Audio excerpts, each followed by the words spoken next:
जय हिंद साथियों।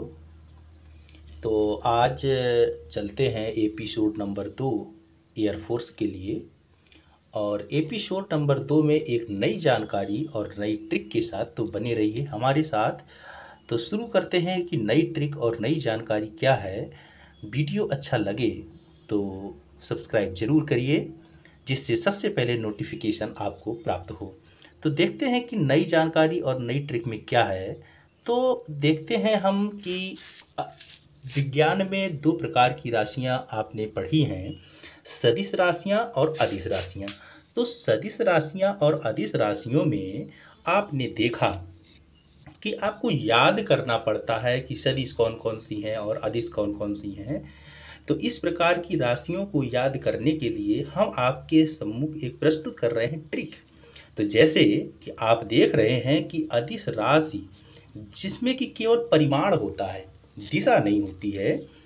और इसको ट्रिक के द्वारा हम कैसे जानेंगे कि कौन कौन सी अदिश राशियां हैं। तो इसको जानने के लिए ट्रिक हमने यहाँ पर आपको लिख करके दिखाया है कि आसमां का ऊंचा ताल दूर है। अब इसमें जो आ है, जो आ शब्द है, उसका मतलब हो गया आयतन। इसके बाद आपका बचा सा, तो जो सा शब्द है उसका मतलब हो गया समय। और जो माँ है उसका मतलब हो गया मात्रा। और जो का है उसका मतलब हो गया कार्य। और जो आपका ऊ है, ऊ का मतलब हो गया ऊंचाई, ऊर्जा, ऊष्मा।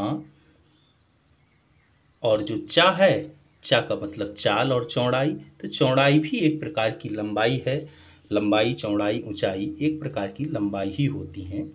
तो इस तरह से हम ट्रिक के द्वारा ज्ञात करते हैं अदिश राशियों को। तो अदिश राशियों के लिए अपने सारा मतलब समझा कि चा का मतलब चाल, चौड़ाई, ता का मतलब तापमान, और ला का मतलब लंबाई, और दूर का मतलब दूरी। तो इस तरह से आप ये याद कर सकते हैं कि अदिश राशियाँ किस प्रकार से याद करने का तरीका है। ट्रिक है कि आसमां का ऊंचा ताल दूर है। तो इस प्रकार से हम याद करते हैं अदिश राशियों को, और अदिश राशियों केवल परिमाण होता है। तो अब चलते हैं अगले टॉपिक पर, जो है सदिश राशियाँ। तो सदिश राशियों के लिए भी हम आपके लिए एक ट्रिक प्रस्तुत करते हैं कि सदिश राशियों को कैसे याद करते हैं। तो सदिश राशियों में आप जानते हैं कि परिमाण और दिशा दोनों होती है। जब परिमाण और दिशा दोनों होती है तो इसके लिए हम ट्रिक आपके लिए लेकर आए हैं विषुवत बल। अब इस ट्रिक में आप देखेंगे कि जो विश्व है इसका मतलब है विस्थापन, और जो वा है इसका मतलब हो गया वेग, और जो ता है, ता का मतलब हो गया, सोच कर बताइए, त्वरण, और बल का मतलब हो गया बल। तो इस तरह से आपने सदिश और अदिश राशियों का अध्ययन किया, और इस तरह से ये ट्रिक के द्वारा आप सदिश और अदिश राशियों को जाने। अब चलते हैं क्वेश्चन की ओर। क्वेश्चन के पहले हम देखते हैं कि सबसे पहला क्वेश्चन क्या है। पहला क्वेश्चन है कि एक रेडियोधर्मी प्रतिदर्श की किसी क्षण विखंडन दर 5000 विखंडन प्रति मिनट है। 5 मिनट बाद यह दर 1250 विखंडन प्रति मिनट हो तो 6 नियतांक, और 6 नियतांक को हम डिनोट करते हैं लैम्डा से। तो 6 नियतांक की गणना करना है कि लैम्डा का मान क्या होगा। तो इसके लिए जो हम सूत्र लगाएंगे वो लगाएंगे लैम्डा बराबर log A1 अपान A2, A1 अपान A2 और पूरे के अपान T, ये फार्मूला लगाएंगे।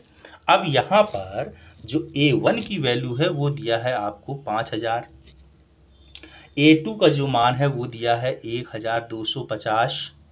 तो A1 और A2 के मान रख देंगे, और समय आपको T दिया है 5 मिनट। तो ये मान रख करके जब आप हल करेंगे तो हल करने पर आपको मिलेगा 0.4 ln2। तो आंसर सही हुआ आपका बी। अगले क्वेश्चन पर चलते हैं। तो अगला क्वेश्चन क्या है कि दो कण जिनके अर्ध आयुकाल क्रमशः 1220 और 810 वर्ष हैं के एक साथ उत्सर्जन से रेडियो एक्टिव पदार्थ क्षय होता है। पदार्थ की 1/4 मात्रा के बचने के लिए समय वर्षों में क्या होगा। तो इसमें समय ज्ञात करना है कि कितना समय होगा। तो इसमें हम जानते हैं कि लैम्डा बराबर होता है, लैम्डा बराबर लैम्डा 1 प्लस लैम्डा 2। ये लैम्डा टोटल की वैल्यू हो गई। अगर हम इसी में टोटल टी का मान निकालेंगे तो टोटल टी बराबर हो जाएगा हमारा T1 प्लस T2 अपान T1 plus T1 T2 into T1 T2 अपान T1 प्लस T2 ये हुआ। अब इसमें आप वैल्यू रखेंगे कि T1 का मान 810, T2 का मान 1620, इसी तरह से नीचे T1 का मान 810 और T2 का मान 1620। तो आपका जो मिलेगा वो मिलेगा 540 वर्ष। अब 540 इसमें 2 कण हैं तो टोटल हुआ 1080। तो आंसर सही हुआ आपका ए नंबर। नेक्स्ट क्वेश्चन में चलते हैं कि स्थिर जल में नाव की चाल 5 किलोमीटर प्रति घंटा है। वह न्यूनतम दूरी के पथ के अनुदिश 1 किलोमीटर चौड़ी नदी को 15 मिनट में पार करती है। नदी के जल का वेग क्या होगा। तो नदी के जल का वेग ज्ञात करना है। तो नदी के जल का वेग ज्ञात करने के लिए हमको जो VB का मान दिया है वो दिया है 5 किलोमीटर प्रति घंटा, मतलब जल में नाव की चाल। तो इसको हम डिनोट करते हैं कि VB और बराबर दिया है 5 किलोमीटर प्रति घंटा। अब हम ज्ञात करते हैं नदी के सापेक्ष नाव की चाल। तो नदी के सापेक्ष नाव की चाल ज्ञात करने के लिए नदी के सापेक्ष नाव की चाल V बराबर हो जाएगा आपका 1/15 मिनट है तो 15/60, तो ये हो जाएगा आपका 4 किलोमीटर प्रति घंटा। अब आपके पास फार्मूला है कि V² बराबर VB² प्लस VR²। इस फार्मूले में आपको V का मान पता है, VB का मान पता है और VR का मान आपको ज्ञात करना है। तो जब इससे हल करेंगे तो आपको जो VR का मान मिलेगा वो मिलेगा 3 किलोमीटर प्रति घंटा, और 3 किलोमीटर प्रति घंटा का मतलब है कि आंसर आपका सही है बी नंबर। नेक्स्ट क्वेश्चन में चलते हैं कि श्यानता गुणांक की विमाएं हैं। तो जो आपको 4 ऑप्शन दिए हुए हैं इनमें से बताना है कि श्यानता गुणांक की विमा कौन सी है। तो जो श्यानता गुणांक होता है उसको हम डिनोट करते हैं ईटा से, और इसके लिए जो फार्मूला होता है वो फार्मूला होता है F बराबर ईटा A और इंटू DV अपान DX ये होता है। तो यहाँ से जब हम ईटा का मान निकालेंगे तो ये DX अपान DV और ये अपान में ईटा ये आ जाएगा, और इसमें बल है, ईटा का मान आपको ज्ञात करना है। और ईटा का मान ज्ञात करने के लिए अब आपको DV अपान DX तो वेग हो गया, ये आपका A है और ये DX है, विस्थापन हो गया। तो इसमें सब आयतन है तो आयतन की विमा आप जानते ही होंगे, L³ होता है लंबाई, विस्थापन L क्षेत्रफल L², बल बराबर आप जानते हैं द्रव्यमान गुणित त्वरण होता है, त्वरण का LT-2 होता है, द्रव्यमान का यम होता है तो यम में LT-2 हो गया। तो इस तरह से समस्त विमाएं रख करके आप जब विमा निकालेंगे तो ईटा की जो विमा निकलेगी वो निकलेगी आपकी ML-1 और T-1। तो ऑप्शन नंबर सही हुआ आपका सी। तो जो हमारा नेक्स्ट क्वेश्चन है वो है कि ML-T तथा C कूलम्ब में चुंबकीय क्षेत्र की विमा ज्ञात करनी है। तो इसमें हम सूत्र जानते हैं कि E बराबर होता है F इंटू D। तो यहाँ से F का मान निकालेंगे तो हो जाएगा E अपान D, अर्थात अर्ग प्रति मीटर बल की इकाई हो सकती है। कौन सी? अर्ग प्रति मीटर, ये बल की इकाई हो सकती है। तो ऐसी स्थिति में हमारा जो चुंबकीय क्षेत्र की विमा होगी वो होगी A MT2C-2। और नेक्स्ट क्वेश्चन है कि यदि किसी पिंड के वेग समय पर निर्भरता 20.01 टी स्क्वायर द्वारा व्यक्त किया जाता है, तो इसमें डी टी से जब इसकी वैल्यू निकालेंगे तो इसका जब अवकलन करेंगे तो ये हो जाएगा 0.1 और इंटू हो जाएगा 2t। तो इसमें जो वैल्यू आएगा वो आएगा 0.2t, ये वैल्यू आएगी इसकी त्वरण की वैल्यू। लेकिन इसमें एक समान त्वरण से एक समान मंदन से इस तरह से दिया हुआ है, और इस तरह से देने पर जो इसका आंसर होगा वो होगा सी नंबर, असमान त्वरण से। तो अगला क्वेश्चन है कि एक लड़का एक पत्थर को अधिकतम 10 मीटर की ऊंचाई तक फेंक सकता है। लड़का उसी पत्थर को जिस अधिकतम क्षैतिज दूरी तक फेंक सकेगा वह है। तो इसको हम ज्ञात करने के नेक्स्ट क्वेश्चन है कि एक लड़का एक पत्थर को अधिकतम 10 मीटर की ऊंचाई तक फेंक सकता है। लड़का उसी पत्थर को जिस अधिकतम क्षैतिज दूरी तक फेंक सकेगा वह दूरी क्या है? तो प्रक्षेप गति में आपने पढ़ा है, और सॉरी मैं बोल गया कि पलायन वेग नहीं, प्रक्षेप गति। और प्रक्षेप गति में आपने पढ़ा है कि h बराबर यू स्क्वायर अधिकतम के लिए अपान 2g, और r बराबर आपने पढ़ा है यू स्क्वायर अपान जी। तो यहाँ से जब h का मान दिया हुआ है तो हम यू स्क्वायर की जो वैल्यू निकालेंगे वो निकलेगा 200, और ये यहाँ पुट कर देंगे तो ये निकलेगा आपका r का मान 20। तो ये 20 मीटर सही होगा। तो नेक्स्ट क्वेश्चन है आपका, किसी बिंदु से एक गेंद प्रक्षेपण कोण थीटा तथा चाल v0 से फेंकी जाती है। तो ये आपका क्वेश्चन है, और इस क्वेश्चन के पहले हम देखते हैं, आपको एक नई ट्रिक के बारे में जानकारी देते हैं कि जैसे आपको याद करना पड़ता है कि फ़ोन का आविष्कार किसने किया, बल्ब की खोज किसने की, बायल और चार्ल्स ने क्या संबंध दिए।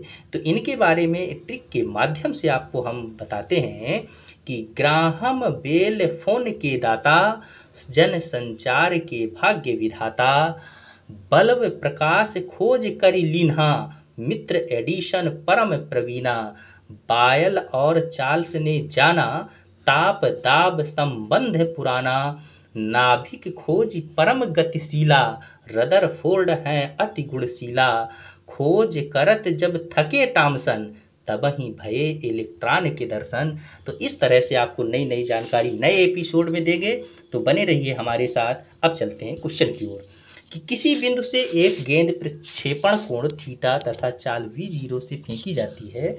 उसी बिंदु से तथा ठीक उसी क्षण एक व्यक्ति गेंद को पकड़ने के लिए v0/2 के नियत वेग से दौड़ना शुरू करता है। क्या व्यक्ति गेंद को पकड़ सकेगा? तो प्रक्षेपण कोण का मान क्या होगा? तो इस स्थिति में प्रक्षेपण कोण की जो वैल्यू ज्ञात करनी है, तो इसमें प्रक्षेपण कोण की वैल्यू ज्ञात करने के लिए हम क्या कर जानते हैं कि व्यक्ति गेंद को पकड़ लेगा यदि व्यक्ति का वेग गेंद के वेग के क्षैतिज घटक के बराबर हो। तो गेंद के वेग के क्षैतिज घटक के बराबर हो, इसका मतलब है कि v0/2 बराबर हो जाएगा क्षैतिज घटक आपका v0 cos थीटा के। अब ऐसी कंडीशन में हम cos थीटा की जो वैल्यू निकालेंगे तो वो 1/2 के बराबर आ जाएगी, और जब 1/2 के बराबर आ जाएगी तो जो थीटा का मान होगा, तो आप समझ रहे होंगे कि जो थीटा का मान होगा वो होगा 60 अंश। तो आंसर सही निकला ए। अगला क्वेश्चन है कि एक स्प्रिंग तुला लिफ्ट की छत से जुड़ी है। एक व्यक्ति अपना थैला इस स्प्रिंग पर टांग देता है। जब लिफ्ट स्थिर है तो यह 49 न्यूटन का पाठ्यांक देती है। यदि लिफ्ट नीचे की ओर 5 मीटर प्रति सेकंड स्क्वायर के त्वरण से गतिमान हो जाए तो स्प्रिंग तुला का पाठ्यांक कितना होगा? तो ऐसी स्थिति में हम जानते हैं कि जब लिफ्ट विराम अवस्था में होती है तो विराम अवस्था में W बराबर होता है mg के। जब विराम अवस्था में है तो ये है, और जब विराम अवस्था में है तब उसका 49 न्यूटन का पाठ्यांक देती है। तो ये बराबर हो गया हमारा कितना, 49 के, और बराबर हो गया यम, और जी का मान आप जानते हैं 9.8। तो यहाँ से जब यम का मान निकालेंगे तो वो निकलेगा 5 kg। तो 5 किलोग्राम ये यम की जो वैल्यू आई है। अब इसके बाद हम देखते हैं कि जब लिफ्ट नीचे की ओर हो, और जब लिफ्ट नीचे की ओर होगी तो त्वरित गति कर रही है, तब उस कंडीशन में हम सूत्र लगाते हैं कि R बराबर यम और G माइनस ए, ये फार्मूला लगाते हैं। तो जब ये फार्मूला लगाएंगे, यम का मान आपको पता है, जी का मान पता है, तो आपको ए का मान दिया है 5 मीटर प्रति सेकंड स्क्वायर का त्वरण। तो यहाँ पर यम, जी और ए तीनों के मान पता हो गए। तो ऐसी कंडीशन में जो आर का मान आपको निकलेगा वो निकलेगा 24 न्यूटन। तो आंसर सही हुआ आपका बी, 24 न्यूटन। तो नेक्स्ट क्वेश्चन की ओर बढ़ते हैं। अगला क्वेश्चन है हमारा कि 60 किलोमीटर प्रति घंटा की चाल से गति कर रहे वाहन को ब्रेक लगाने पर यह अधिकतम 20 मीटर चलकर रुक जाता है। यदि वाहन की चाल को दुगना अर्थात 120 किलोमीटर प्रति घंटा कर दिया जाए तो वाहन कितनी दूर चलकर रुकेगा। तो रुकने से पूर्व तय की गई दूरी के लिए जो हम फार्मूला प्रयोग करेंगे वो करेंगे v स्क्वायर बराबर u स्क्वायर माइनस 2as। अब इस फार्मूले में जब ये जीरो है तो इसी को हम लिख सकते हैं कि s is proportional to u square, और जब ऐसे लिख सकते हैं तो इसी को हम लिख सकते हैं कि s1 अपान s2 बराबर हम लिख सकते हैं u2 अपान u1 और इसका होल स्क्वायर। ऐसे भी लिखा जा सकता है। जब ऐसे लिखा जा सकता है तो u2 का मान 120 है और u1 का मान 60 है, और जब स्क्वायर करके इसको हल करेंगे तो s1 की जो वैल्यू दी है वो दी है s1 की वैल्यू 20। आपको s1 की जो वैल्यू दी हुई है वो दी हुई है 20 मीटर चलकर रुक जाता है। तो s1 का मान 20 है, u2 का मान आपका 120 है और u1 का मान 60 है। तो s2 का जो मान निकलेगा वो निकलेगा आपका 80 मीटर। तो आंसर सही हुआ आपका डी। इस तरह से हम प्रत्येक क्वेश्चन को विद सॉल्यूशन के आपको बताते रहेंगे और बने रहिए हमारे साथ। हमारे चैनल को सब्सक्राइब करिए और नए वीडियो नई जानकारी के साथ प्राप्त करते रहिए।